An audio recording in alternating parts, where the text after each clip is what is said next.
আজিকালি যদি মই ঘৰৰ ভিতৰৰ পৰা ওলাই আহোঁ মোৰ লগত এনেকুৱা হয় তোমালোকৰ এই ছাপৰ্টটো পালে মোক কি লাগে আৰু সেই বুলি আকৌ একেবাৰে তললৈ নমাই নিদিবা ছাপৰ্ট কৰি কৰি ওপৰলৈ নিবলৈহে চেষ্টা কৰা তেনেহ'লে পোনপ্ৰথমতে সকলোকে নমস্কাৰ জনাই আজি আমাৰ ৰ'দৰ ব্লগটোলৈ স্বাগতম জনাইছোঁ যিহে গৰম পৰিছে ভাবিছোঁ দোকানখন এইকণতে দি দিওঁ নেকি গাইছ এই মহাম্মদ চৰবতৰ দোকানখন আকৌ সোনকালে আপোনালোকে খাবলৈ আহিব দোকানখন মই সোনকালে দি আছোঁ ঘৰৰ আগচাইডে বহুতে যাব নোৱাৰিলে টোল গেটত দিয়াৰ কাৰণে আৰু এইবাৰ ভাবিছোঁ মহাম্মদ চৰবতৰ দামটো কমাই দিম 10 টকা গিলাচকৈ লগাই দিম সোনকালে আহি যাবা খাবলৈ আমাৰ ঘৰৰ আগচাইডে থানাখনৰ আগচাইডে আহিলেই হ'ল আৰু খালি দোকানখন খোলা নাই দোকানখনটো খুলিব লাগিব প্ৰথমত ৰখিবচোন দোকানখন এতিয়ালৈকে খোলাই নাই মই আগতীয়াকৈ ফটা লেকচাৰ মাৰি দিলোঁ বাদ দিয়ক এইবিলাক কথা মই আহিলোঁ দোকানলৈ যিহে গৰম পৰিছে যিমানে গৰম পৰিব তিমানে ঠাণ্ডা খাব লাগিব আজি গৰমটো ইমানেই দিছে জীৱ জন্তুবিলাকেও শান্তি পোৱা নাই এইফালে বান্দৰ এইফালে ছাগলী কুকুৰ মেকুৰী এইফালৰ পৰা দুটা জন্তু চৰি দেই মানুহে মই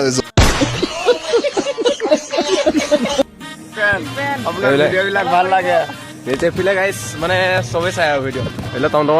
নোৱাৰো কলিজা তোমালোকে বেয়া চেয়া নাপাবা দেই অলপ ধেমালি কৰি দিওঁ আৰু তোমালোকৰ লগত ধেমালি নকৰিলে কাৰ লগতনো ধেমালি কৰিম বাৰু কোৱাচোন এইবিলাক কথা বাদ দিয়ক এতিয়া মোক সোনকালে মাতিছে লগৰ এজনে সি হেনো ষ্টিকাৰ এটা আনিছে ঘৰত লগাবৰ কাৰণে মই পটাপট যাওঁ আৰু ষ্টিকাৰটো লগাই দিওঁ ষ্টিকাৰ মানে এইটো বাঘৰ ষ্টিকাৰ ডাঙৰ ষ্টিকাৰটো লগোৱাৰ আগত মোক আনি দিছে একাপ চাহৰ লগত ঢেৰ কিবা কিবি দিছে এনেকে যদি চাহকাপ খাবলৈ পাওঁ বেলেগ কি লাগে আৰু গাইছ ধুনীয়াকৈ চাহকাপ খাই কথা পাতি আছোঁ আৰু লগৰ এজন হৈ গ'লে যিমান মনৰ কথা চব ক'বলৈ মন যায় লগতে কথা পাতি ষ্টিকাৰটো লগাইও দিলোঁ আৰু মই যোনটো লগৰৰ ওচৰত আহিছোঁ ই আকৌ কেমেৰা আগত ওলাবলৈ লাজ কৰে সেইকাৰণে ইয়াক দেখুওৱা নাই আৰু তাৰপিছত মই আহিলোঁ ইয়াৰ লগত বাৰীলে সিহঁতৰ আৰু বাৰীত আহি পেলাই চকু পৰিলে ইমান মস্ত বৰলবা চৰি এইটো বৰলবা নাছিলে এইটো মৌবাহে আছিলে আৰু এটা কথা কৈ দিওঁ ভিডিঅ'টোৰ মাজত সোনকালে আপোনালোকে ছাবস্ক্ৰাইব কৰক আপোনালোকে ভিডিঅ'বিলাক চাই ছাবস্ক্ৰাইব নকৰে তেনেহ'লে অন্য এটা ভিডিঅ'ত লগ পাই আছোঁ আজিলৈ বাই বাই